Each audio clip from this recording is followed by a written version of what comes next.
Hi there. Welcome to the latest episode 108. This is your host, Dr. Jenny Chen. In today's episode, our guest, Dr. Stephen Ryan, co-founder and chief medical officer of PolyUnity, shares how his startup is transforming healthcare with 3D printing. How a crisis turned into opportunities long after the pandemic, and how this hospital-focused 3D printing platform is saving costs and improving lives by innovating in-hospital additive manufacturing. Enjoy. Please listen to the disclaimer at the end of this podcast.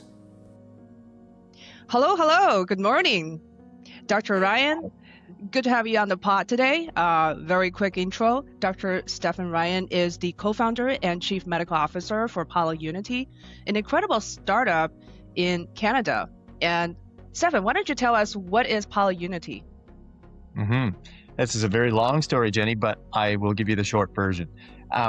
We are a company that has focused on lowering the barrier of entry to all hospitals in Canada to adopt 3D printing technologies effectively. So we're trying to democratize access, build software that is easy to use, has all of the regulatory compliances and things that you need to consider to actually deploy real end use 3D printable parts into your hospital setting. And that's our mission.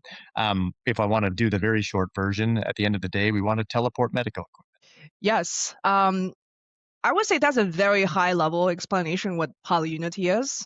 And I think one is your journey from physician to entrepreneur is quite commendable. I really aspire to that myself. And I also believe we have met during the pandemic or maybe at the beginning of the pandemic. So the story of PolyUnity itself, the journey of the company is also kind of parallel to your own personal journey. So if you can just walk us through that journey, it will be wonderful to understand, obviously who you are, but also how this company came about and what actually it does, in reality. Certainly. And you are right.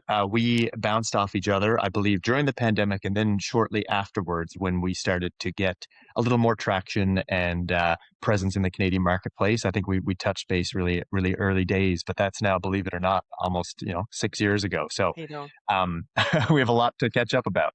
So the origin story is interesting, and it has ultimately kind of changed the whole trajectory of my life. But it goes like this.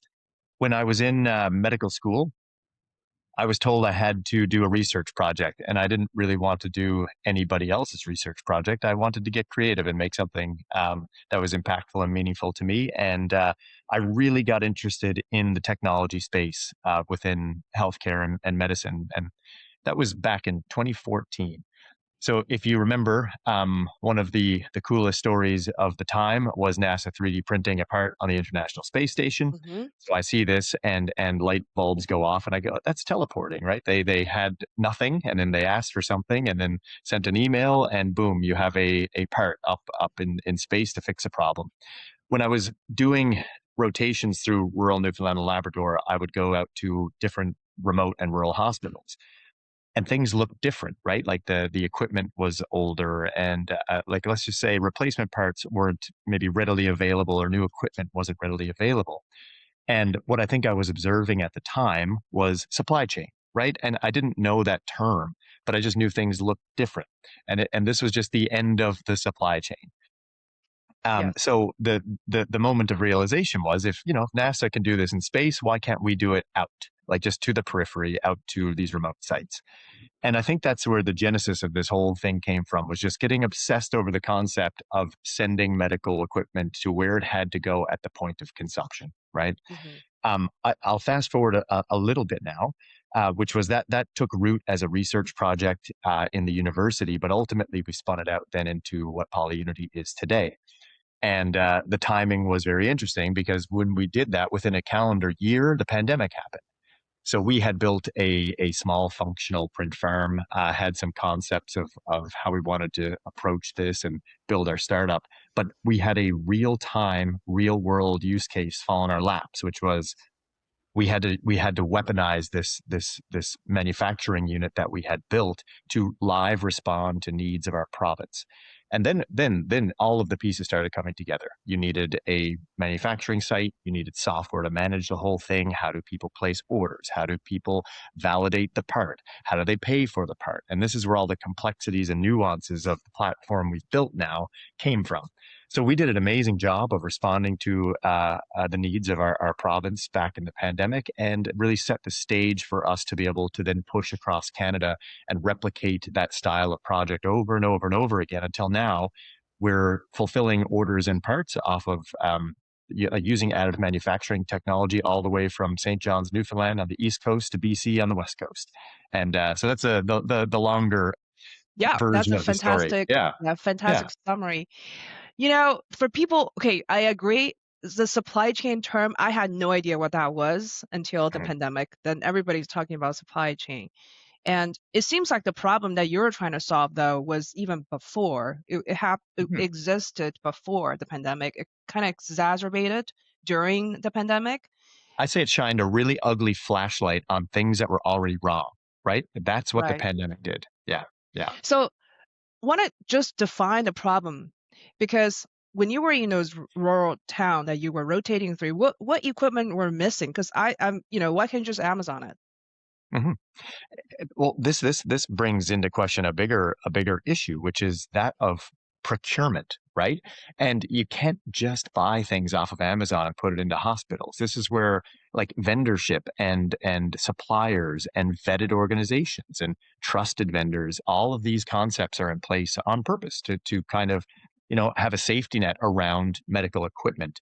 And we had to learn this the hard way, but you can't just print something and bring it into a hospital.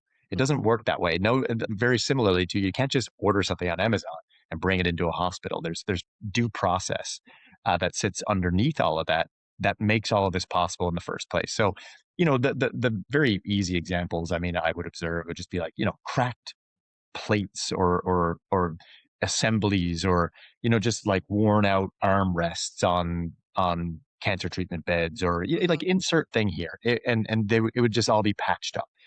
And I'm not trying to say that 3D printing is a catch-all for all of these things, but the low-hanging fruit things that you can start to chip away at and build a strong foundation and base system. Which parts can you make on 3D printing and where should they go and how do they get there? My thesis here is that you start really simple. And if you can build a system that can address the simple things, then you can have a strong foundation to build complexity. And you know where this is going as much as I do. This is going to now turn into pharmaceuticals that are 3D printed and customized to you. This is going to Hmm. turn into bioprinting. This is going to turn into custom splints and casting. But if you can't do it for the simple, innocuous things in your hospital, like a test tube rack or a wall mount for a hand sanitizer, you're never going to get there with these more complex ones. So that's when I'm talking about democratizing access to things, I'm looking towards the future and how do we have a system in place inside hospitals that they can consume anything like this down the road, but you need to have it set up first. But obviously, all these systems that you mentioned, the different verticals it can potentially go to, also poses different challenges down the line for you too, Mhm. right? Mhm. Oh, So absolutely. yeah, so Yeah.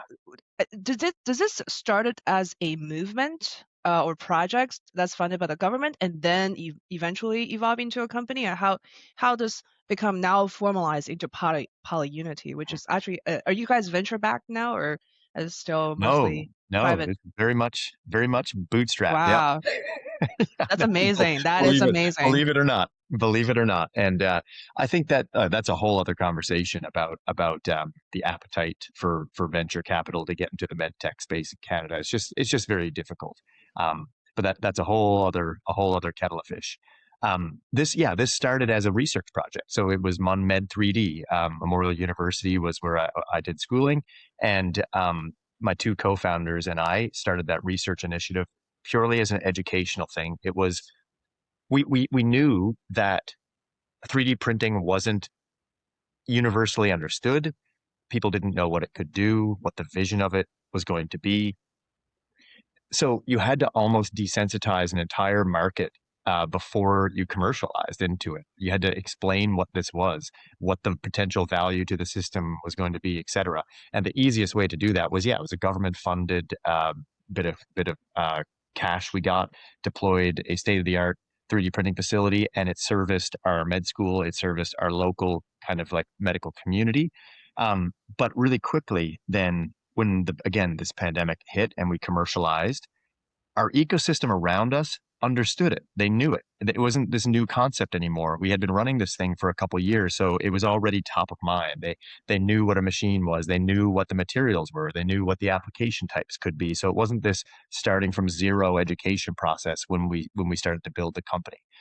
And I think this is like very evidenced now. We've been around for 8 years, and we've been talking to people inside hospitals every single day. And this went from you enter a room and you ask, "Do you know what a 3D printer is?" And maybe you get one hand raised, right? And you're like, "Oh, that's the person I got to go talk to."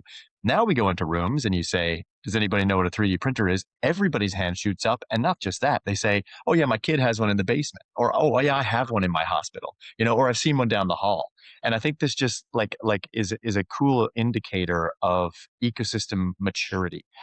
But I think the ecosystem is still lagging behind the rigor that it needed in healthcare. So just because you have a machine doesn't mean you can make things, right? Yeah. That was a trap that we fell into 8 years ago. We said, "Oh, we got machines, we can make things." But again, then the realization came in that there's bigger systems at play around you, and some of these regulatory pieces of the puzzle, the quality management pieces of the puzzle, all of those things are now the moat, and I think the necessity that brings these machines to life now. I have to say, even today, if you Google 3D printing, it still shows 3D printing useless gadgets or plastic Mhm. parts, not something, what you guys are doing. And I think like at the beginning, when you encountered this technology, you were kind of part enthusiast, but also part skeptics as well. How did you transform yourself and eventually become a fanatic, I would say? I remember the first time I saw a video of a 3D printer on a YouTube video, and this is well before um, actually kicking off the whole MunMed 3D thing. I was absolutely taken by it then. I just couldn't quite wrap my head around the ability to have a little machine in the corner of a room that can make things for you. It just broke the concept of manufacturing or going to Walmart to buy something. Like just having something there that can make things for you. It's like a paper printer. Like years ago, Right. you would have to go to a library or you would have to go somewhere to get something printed on a piece of paper. And now they're in every single household, right? Like, and I could just see a future where, if the price points came down on these things, the materials improved, the applications started showing up, these would be household items. And it is starting to go there. And I don't think I ever had a chasm to cross on, did I believe in it or did I think it was going to be impactful to the world? I was hooked, line, and sinker day one. And it changed my whole life. Like I knew when I started medicine that I was going to end up here one way or the other, but I'm stubborn. So I finished medical school. I finished my residency. I practiced for 5 years and kind of ran this off, the side of the desk with a great leadership team. But, push comes to shove and you have to think about, what do I want to do for the next 40 years? And what do I want my legacy to be? And what gets me up in the morning and what inspires me? And seeing this thing growing without me here full time was starting to really grate on my mind. So yeah, I a year know, you ago, were part-time the whole time. I the can't whole believe it. time, I know. And a year ago, I just had to rip the band-aid. A bit of an identity crisis, you kind of have to Yeah. configure who you are then, because you introduced me as Dr. Ryan at the beginning of this thing, and I don't know if I call myself that anymore. It's now I'm the founder of PolyUnity. Like that's my title. What should I call you, Dr. Stefan? Make it less formal? Sure. Because people call me Dr. Jenny all the time, and All I'm the fine with that. time. It's like Dr. Phil. Right. There you go. We'll call it Dr. Steve for now. Yeah. So, okay, so you were doing this fantastic project in the moment of crisis that was very needed, and people see the value. What happens after that crisis is over? Like, did you feel the wave of enthusiasm kind of become muted? Boom. Yes. Yeah. Oh yeah. And then what happened? I oh my. Like this company shouldn't exist. It it really has gone through 8 moments of existential crisis, which is like the first one being immediately post pandemic, where you do this unbelievable thing. You respond to a moment. Produce products on site, on demand, in a province that has no manufacturing capacity to make these things. And then, but the reason it happened was because for a flash in the pan, red tape got cut, right? Like it was a Yeah, moment where the cuffs came off and we were able to do things that traditionally in these systems you can't. But what we observed, Jenny, right on the heels of that was the red tape came back in a big way. The pendulum just swung, right. and as much infrastructure and capacity that we built up, and there was other manufacturing units that were spun up in our area of the world too. Just went back to original suppliers with original contracts, and all of the progress that we had made. Not only did it get like absolutely decimated. If anything, we went backwards because people then started to ask questions and they were valid. What is the part? What is it made of? Where does it go? Did infection prevention and control sign off on this? Did biomed sign off on this? Which budget does this come out of? All of these system level things that we didn't have to think about during the pandemic suddenly showed up. Hmm. And that could have been a moment in time where we said, well, this is too complicated. Like I'm walking away from this. But we looked at it as an opportunity to learn the system. So the more walls we hit, the more ability to build into our software things that just got a part through. And now when we show up to a hospital and we get asked these questions, we say, yep, we got a system for that. We have a system for that. We have a system for that. And then everyone goes, oh, okay, you've thought of it all. Well, I guess we can proceed. It's interesting, but I think you hit the nail on the head, which is post pandemic could have been a death of a company moment, but I think it Right. was also the opportunity that allowed us to learn and grow and persist. So you had to interact with a lot of hospital administrators and their Mhm. own engineers and procurement departments. What is the problem? That I mean, what is the difference between thinking that, first of all, resulted in the problem of lacking equipment in certain way, Mhm. um, and to how are you different in terms of thinking of these problems? I mean, does it make a difference whether or not you're a doctor? I think just from the vision aspect of the company and our ability to communicate what we do to certain clinicians, like clinical level people, like beyond the spare parts and things now, like we are into the custom scan to print casting world or the splinting world, and we do a bolus service for cancer care. So Right. it's these clinical settings that I think where I particularly fall into the mix is I'm like a translator, right? Like you have clinical people with needs and requests and wants. And then somehow that needs to get packaged up and sent to a team of engineers to come up with the solution, design the part, design the thing, and vice versa. Then you have to take that engineering language and pass it through a bit of a filter and relay that back to clinical people or hospital systems. And that's where I think I'm thriving at this point in time, right? Like I took like 20 years in a healthcare system, and now can be a bit of like that clinical and engineering liaison to make sure that the communication is working well and the products that we deliver are what has been requested in the first place. And I think that's really, really cool and a neat way to package up my past into something useful now. Yeah, maybe not a translator, but a master communicator. Sure. Yeah. Let's call it that. Not everybody. I can't talk to a hospital administrator as well as you do, probably. Hey, well, that's just muscles you have to flex. I couldn't either the first time. you just So you do just learn it. people like avoid you in the hallway now because they say that's the 3D printing guy? He's Mm-mm, gonna talk not to at us all. about 3D printing. Not at all. And I think that's a difference maybe between the Canadian system too, is we're not like salesy, right? Like we're not like a rep running around the hospital. We're part of your team, and we wouldn't be force feeding you something if we didn't think it was going to add value. And we're at a point now where we don't go and hunt. We have a platform that has an ideas intake portal. And when people want us, they find us, they go in, they submit their request with their idea, maybe sketch something on a napkin, say, I can't find this, or I wish I had something like this. And then that's when our team picks it up and starts building it, and ultimately then hosts it inside of our digital inventory tool where other people can access it, right? So yeah, I think that's one of the interesting moments of turning of a tide.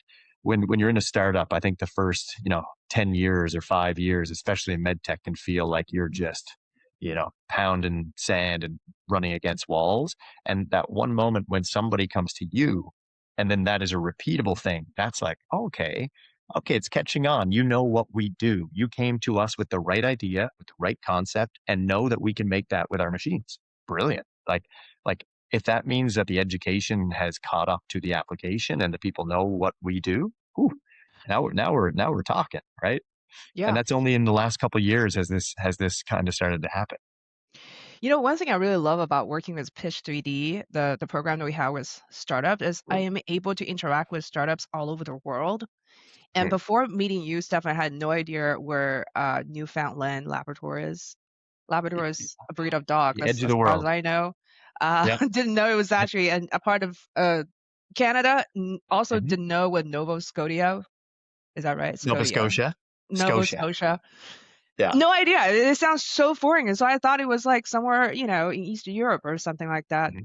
Um, but the different geography does make a lot of difference in how you found a company and how you Right. become entrepreneur. Is very different because of the local environment. You do not have a surplus of rich people to give you money for adventures. Mm-mm. Nobody has that sort of spare, and there's no community to support this kind of venture. So how did you guys carry yourself from, mostly government funded and now bootstrapping Mhm. essentially? And how did you Well, form the I mean, team? Let's not miss the team here because you got a fantastic team around. so I'll go one and two. So one is Sure. is like how we manage to fund this thing. So not a yeah, you're right. Like it's not a massive angel network around us or readily available venture money, but what we do have is a very close knit and self interested tech community. Um, we're from a place where typically we anchor our existence on things that can go away. Fishing, right? Like a fishery it collapses, then you have no fish. You got to figure something else out. Oil, right? You drill all the oil, that goes away. It's so fleeting, and there's not a lot of a sustainable base for keeping a province like running. And maybe about 15 years ago, the province was really clever and really doubled down on tech because it's untethered to a resource. It's just tethered to ideas and people who can pull off amazing things. And like even in our local tech ecosystem right now in Newfoundland, I think we're on track to have the most unicorns per capita in maybe Really? Canada.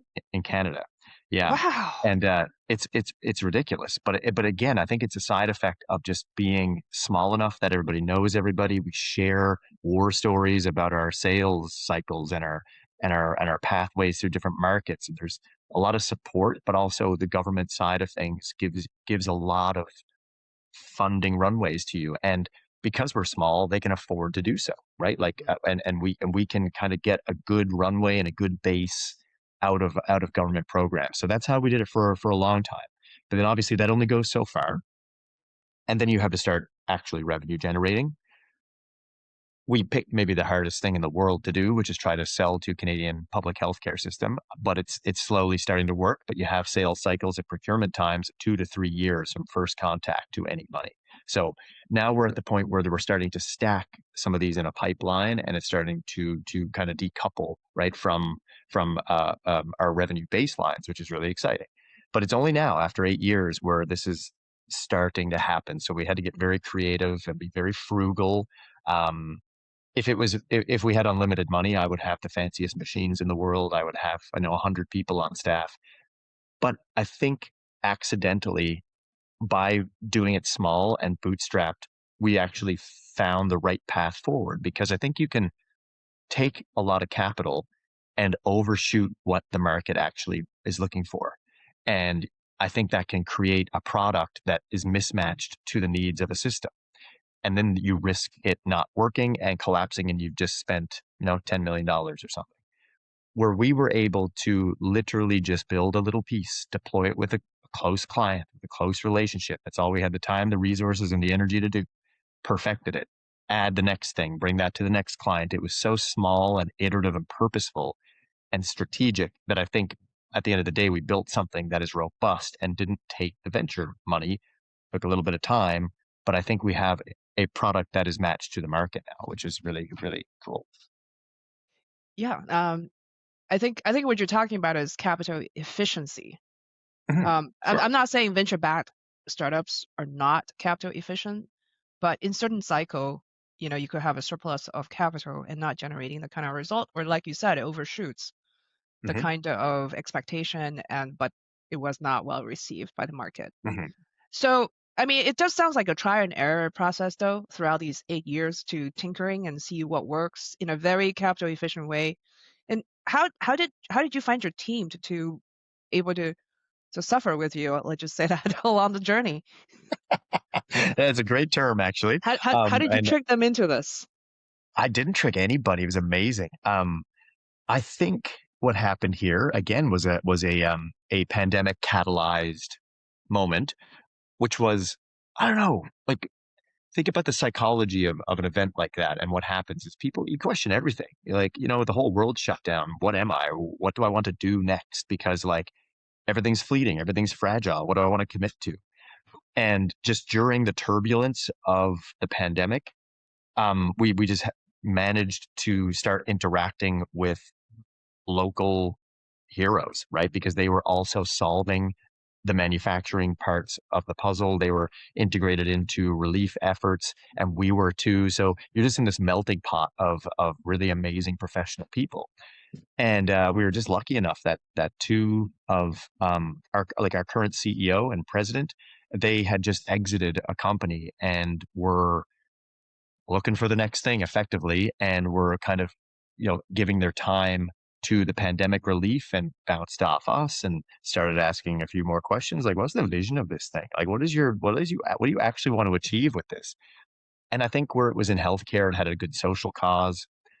It was Mhm. challenging. I think they knew this was not going to be easy, but they did a lot of government sales and government procurement cycles before, so knew the game. And ultimately, I think it was just really cool. I think they were like, okay, in the pandemic, we saw you turn on a print farm and produce 100,000 face shields for the province of Newfoundland in sub 3 months. What else can we do?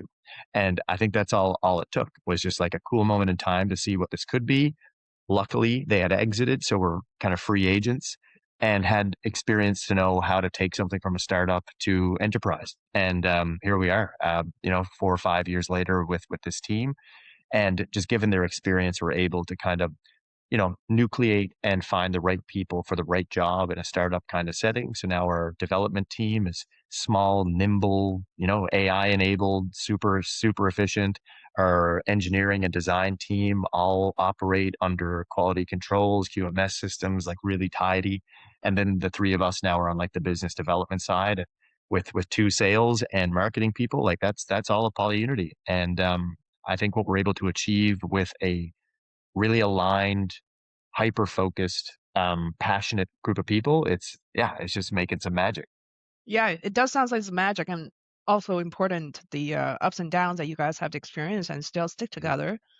That hmm that is pretty magical.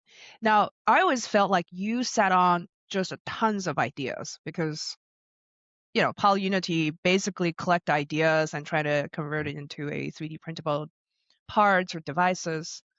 What are some of the best ideas you heard, the most creative ones? And what are some of the worst ideas ever? I want to hear that. I'll start with the worst. And it's Okay. not that they're the worst. It's not that they're the worst because they're bad ideas. It's just that it's a result of a mismatch of expectation of what printing can do, right? So it's like, someone can show up and say, I want, a perfectly engineered like stainless steel surgical retractor for this hyper specialized thing. And you're like, yes, it's not a bad idea. It's a great idea, but it's the worst application for like the 3D printing that we're doing. So again, it's just mismatch of perception. And the conversation we have then in that situation, if someone shows up with an idea like that, I never say no. I say not yet, right? It's like just give the industry a little bit of time to mature. We are printing in metal in the world. Like this is happening. The tolerance is needed, the quality controls around these things. Like there's just a little bit of system maturity that needs to happen. So we take this idea and we'll store it away. And I'll just say, listen, we got it flagged as needs metal, needs higher quality, needs more tight Health Canada regulations. But when we, stack our deck a little bit and the machines catch up, listen, like doctor insert here, we'll get back to you and we can do this. So I don't know if I've heard like awful ideas. It's just are they feasible and practical and able to be done with this type of manufacturing process? Um, then the best idea, sometimes the best idea is the simplest thing ever, right? And these are big capital cancellation projects that we would never know about unless like a team offered it up.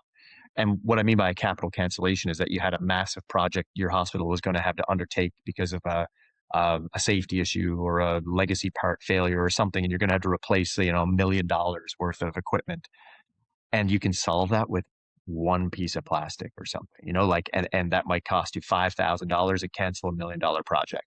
And somebody in the hospital is just thinking about this and said, if only I had that, I don't need to do that. And that's where massive ROI cases start to show up.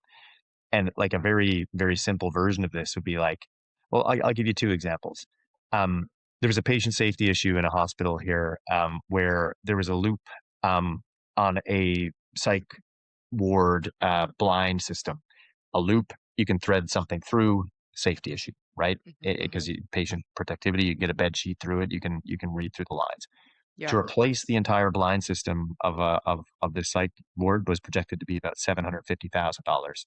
So they just said, we don't know how to fix this, but just can you help? So that was the idea. Intake, need new blind system. Okay. You take a loop and you turn into a peg so nothing can be tied to it or loop through it. An adapter that this like kind of awning retractor thing can go up and interface with it, so you can still crank the blinds up and down. You print 100 of these things, you put them in and replace the loop. They didn't have to replace any of their windows, didn't have to replace any of the blinds. Canceled a year-long project that was projected to be about $750,000. So like Wow. simple little idea, massive impact. Yeah. And those are the cool ones that you can start to uncover the longer you're in the space. Yeah. It is not sexy per se when you put it on the video or whatever, but it's so impactful though.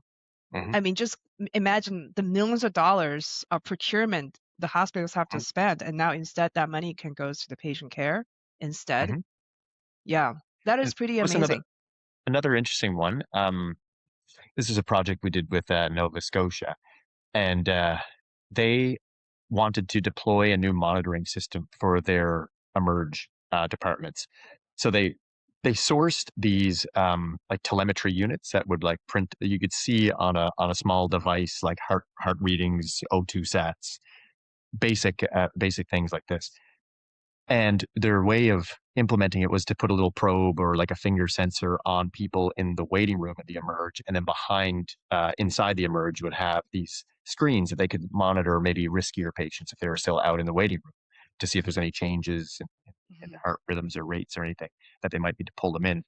So we worked with the OEM on this one and designed a enclosure that would put four of these screens into a single unit that could be mounted on a pole system. So instead of having, Nice. 15 or 20 of these things all over the place trying to keep track of it, it made it into a uniform screen top to bottom, all labeled by patient and where they were. And you could just look at the screen, do a fast scan and say, okay, everyone's fine, off do your other duties, or come back and see one is lit up red or showing some kind of change in status that you would have to go respond to.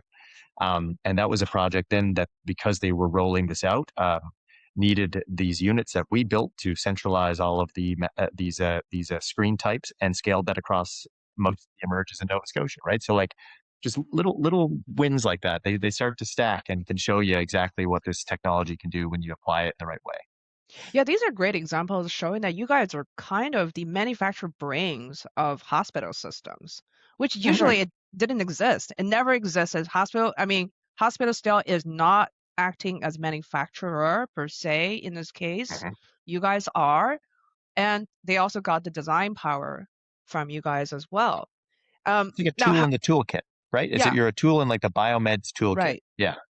And so it seems like you're working with hospitals everywhere now in Canada, from east to Mhm. west coast. How do you coordinate all the activities? I know you have a digital platform, but what about the manufacturing hubs?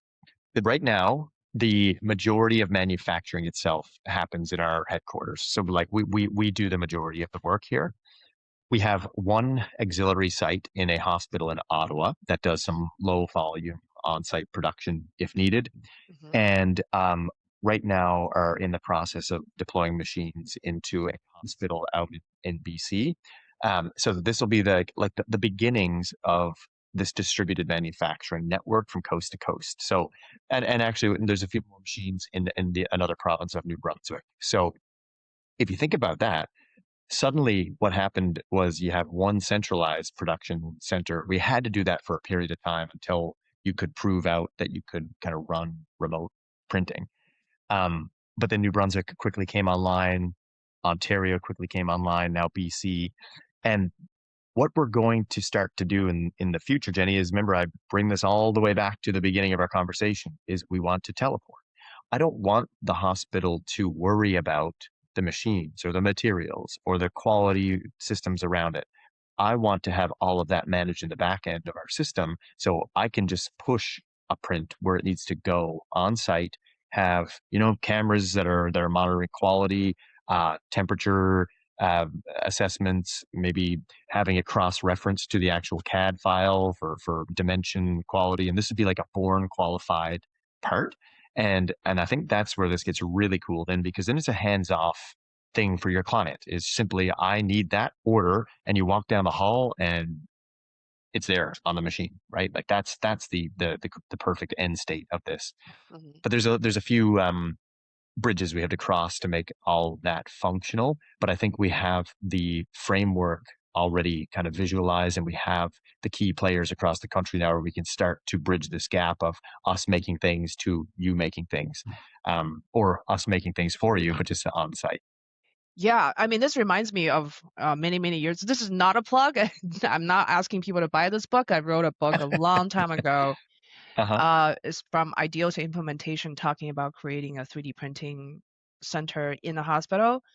It's Mhm. not just buying a printer, and it's far more expensive than buying a printer. First, Mhm. the hospital has to allocate labor to just manage the machine and ensure all the quality, all the stuff that you talked about that we wanted to automate. And I've seen companies actually have dedicated engineers on site Mhm. to manage their own machines, but the hospital still have to create a room that can house Mhm. the 3D printer and have the vent if there's fumes. So it's very elaborate. What are your remote satellite right now looks like? Mhm. The way to do this is no different than how we managed to scale this company in the first place, is keep it as simple as possible, right? Mhm. Like, if a hospital expresses interest in 3D printing, the first thing I will ask is, what do you want to achieve? Like, what is the purpose, right? If it's you want to make surgical guides and jigs and you want to do pre-surgical planning, instantly you've jumped 3 classes of machines up into something more complex. If you say, I want to learn how to make a splint for my patient in my OT department, the barrier to entry to that is magnitudes less. If it's a clinical engineering team that just says, I want to make some basic functional FDM style PLA, ABS, TPU kind of parts, no sweat. I'm going to navigate you straight to a Bamboo Labs machine, right? Mhm. Like it's just the easiest plug and play thing that can make a good output at the other side. As long as you have the system in place around the part, it's perfectly capable for what you want to do. So I think there's a bit of a needs assessment that goes into what the client is looking for and what the hospital wants to achieve. And then you pair it with the i3D, right? Which is what we have, which is the catalog of parts, plus all the quality management system, plus the ordering, the general ledger code integrations, and all of your approval pathways. Suddenly you go from no ecosystem to a good quality machine, which is same as one that we use, which means we can almost guarantee similar quality as long as you follow the instructions, right? So that's where the system comes in and allows you to make a part as well as we can make the part. And if all you want to do is not worry about it and just place an order, that's easy enough too. It centralizes in our system, gets pushed to the machines, we make the thing, and we know where you are, so we just send it to you. Like there's lots of ways around that. So are you guys mostly focusing on extrusion-based 3D printing at the moment? I think again, it's you can get so complicated with this in terms of the machine, the material types, and the applications. But this is the sales pitch, and I will do one, is that if you can't figure out how to do this with a simple part, you'll never be able to figure it out for a complicated one. So I always like That's not to a sales pitch. encourage. That's really good. I like Oh, that. thank you. Thank you very much. All right. But that's where we come in, right? It's that foundational layer, that thing that you just need to have in place so that you can begin to grow an ecosystem inside your hospital. And I just pick off the low-hanging fruit, get really, really good at making a test tube rack. Just like place the order, have it come off, inspect it for quality, low risk item. If that breaks, fine, replace it. It's not going to harm a patient. Maybe your sample tips over. That happens anyway, right? So like find an innocuous thing, get really, really good at it, but approach it like you're printing an organ, right? What do I need to have in place? And then if you can figure that out, when it comes time to implement more complex things, if you want to get into patient specific things, if you want to get into surgical jigs and guides, if you want to get into bioprinting in the future, at least you have the foundational elements that'll let you get there. And that's the big chasm that I think hospitals are yet to cross. Is you can think about the big vision and you can deploy a machine, but I promise you it'll gather dust if you don't have the system behind it. Yeah, from a humble beginning. But Mm-hmm. unfortunately, a lot of times when where anyone in the hospital systems think about 3D printing, they immediately jump to 3D printing organ, even though we probably Mm-hmm. don't even need it. Uh, At this point in time, yeah. I mean, if you cure diseases, then you don't really need a replacement organ. And it just Yeah. economically, it's not even feasible, to be honest. Um, So I kind of skirted your question too. I'll fill in the gap. At this point, yeah. yeah, like the FDM style printer is that's our like workhorses. That's what we use and that's what we recommend. Very like recently, listening to clients and new unique needs, we purchased a Formlabs 4BL Hmm. machine. Yeah, Formats Just is great. great machine, and it was purely because it allows us to push a little bit deeper into material type, end use application. It can be autoclaved, it's more durable. There's a couple of unique cases in some biomedical worlds that they just needed the properties that machine could offer. So when you get enough demand for something, we just don't go buy a machine because it's cool looking. We buy it because it's rationalized to buy it by demand signals from the Hmm. market. And I think what you're going to see coming out of us in the near future is going to be an optimized micro production package, right? And I Yeah. think that might look something like maybe you need 10 Bamboo Labs machines all perfectly networked together. Maybe you need 2 Formlabs 4BL machines. Maybe you need 1 insert machine here. And if you have that as a unit, then you'll be able to produce at a minimum everything in the PolyUnity catalog, but also would be able to produce third-party things too. Like if you wanted to host a Spenties or an Active Armor style application, these machines are perfect for that job too. So you're getting better bang for your buck when you think about what type of micro manufacturing site you might want to have in your hospital setting. One quick technical question that we haven't addressed is not just printing, but actually a lot of time after you print, you have to post-process whatever that you Mhm. print. How do you solve that problem? Because I feel like that's a more sticky problem than printing itself. It can be. It's one of the earliest design challenges that I think I gave to my first work term student at MunMed 3D was I know it could be impossible for some things, but to the best of your ability, design this to come off of a printer functional. And sometimes that is possible. Sometimes it just isn't.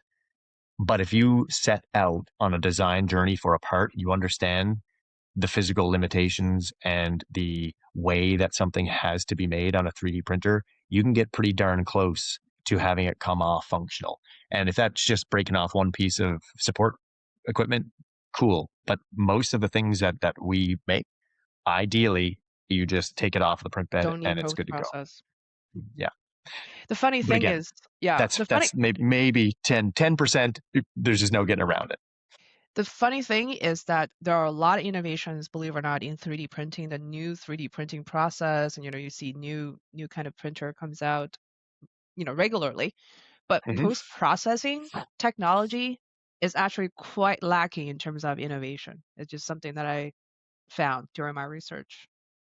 I think you're right. And it's almost the more laborious part of it. Like if you think of trying to automate production on machines like this, one of the Achilles heels of it is that there is a bit of manual labor needed. So they're just cycling parts. And I'm sure you've seen automated print farms now where the plate lifts off and the part gets pushed off and the print can restart. I think those kind of solutions are getting better. Um, but you're absolutely right. Until we have like robotic systems or something in place that are going to allow you to do lights out manufacturing, where it's able to pull a print, pull supports, do a rinse in isopropyl alcohol, put it in a cure station, do the quality assessment until it gets there. There's always a human in the loop or a couple, and that's a Yeah. dependency then on your production. Yeah.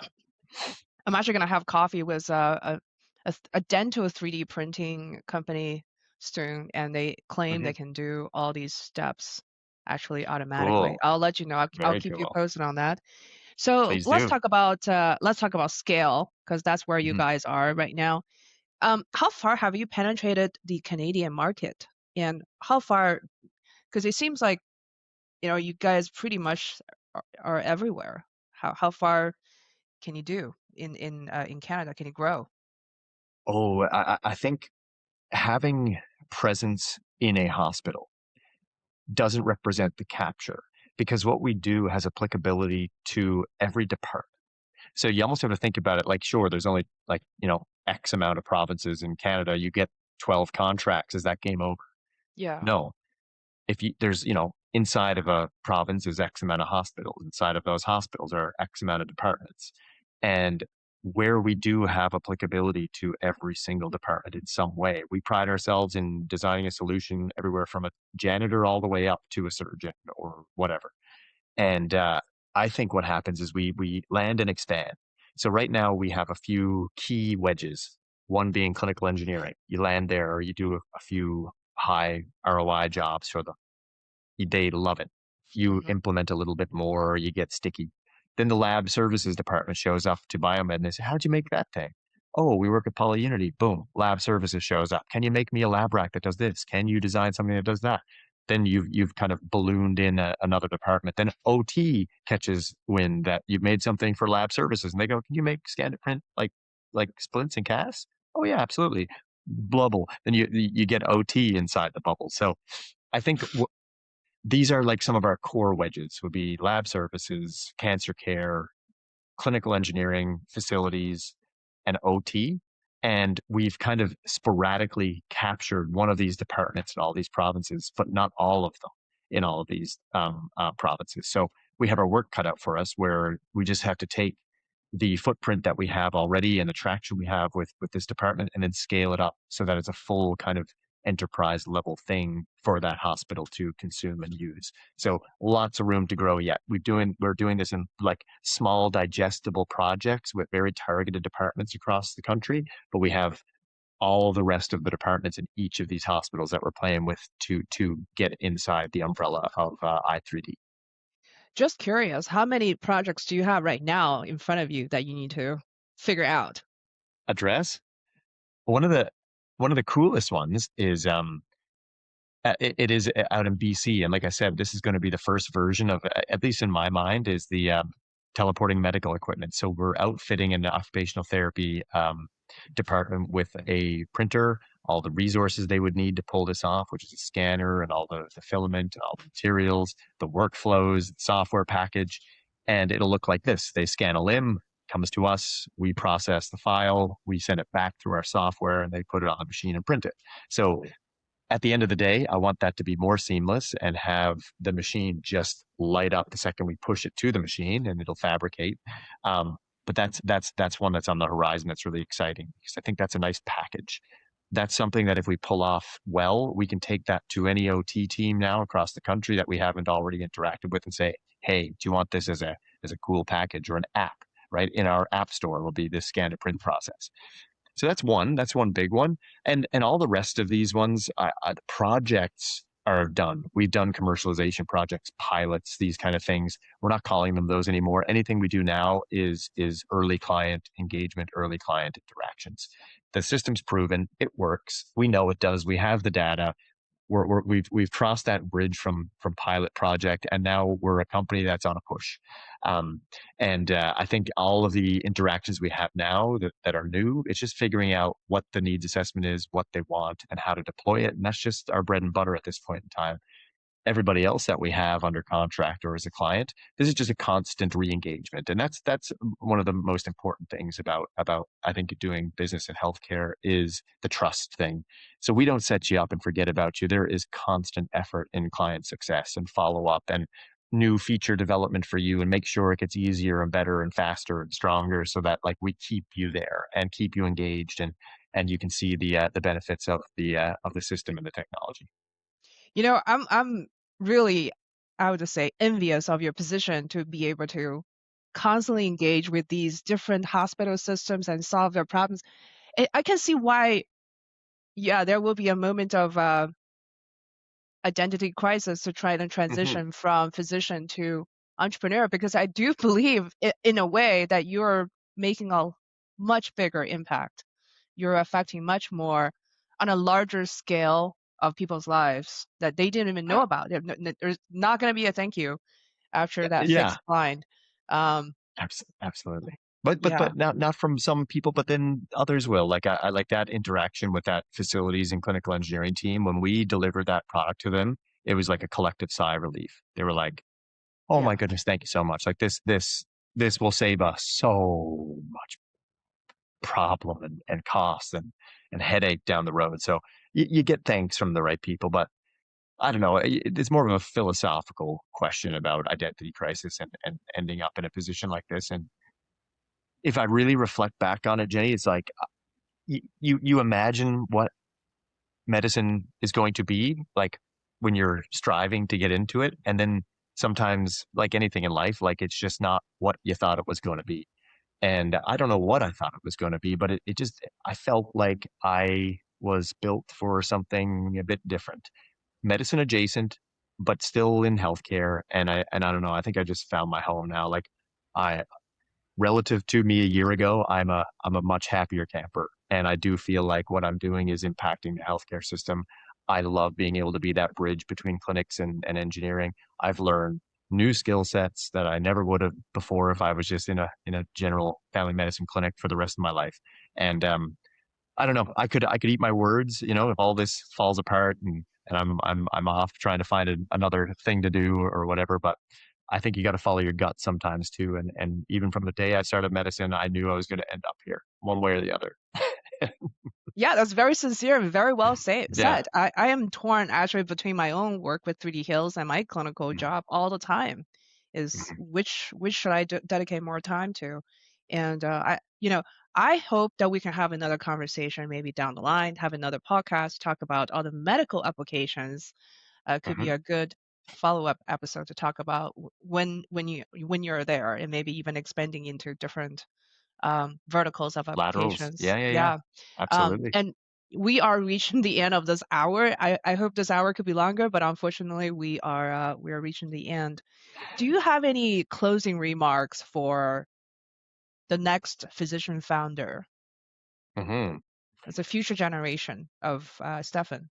I think if you're juggling your clinic life with a startup, you're going to be faced with a decision point at some time. And I think if you've already started a business or a startup, I think you've already made up your mind is that that's what you would like to do. But it's ripping that band-aid off, transitioning and reconfiguring what you are or who you are is a really hard thing to do. You got to be darn sure that that's what you want to do, But the best thing I've ever done is just pick, because my brain was being torn in two directions at all times. And I, in retrospect now, know that I was doing both of these things in a very half-baked way. Yeah. I could have been a much better clinician. Not better, I just mean I could be doing more, getting more involved in, Right. sustaining the system, or, getting deeper into clinical family medicine, become an academic. I could do more there. But I was also then at the expense of doing more there, not being engaged enough with the company that I started. And I have a responsibility to that too. There's people employed here. I have an executive team that needs help. I have a skill set that would benefit the company if I just had more time. So I think my words of advice would be, don't be afraid to start that startup. But if you do, you better be ready for that moment where you have to choose. That's very well said, and something for me too, I think. Well, Stephen, this is a really good conversation. I really enjoyed our hour together. Hope to invite you back. But thank you so much for today's episode, and I'll talk to you next time. You're very welcome. Thanks for having me. This podcast is for educational and informational purposes only. The views expressed do not constitute medical or financial advice. The technologies and procedures discussed may not be commercially available or suitable for every case. Always consult with a licensed professional.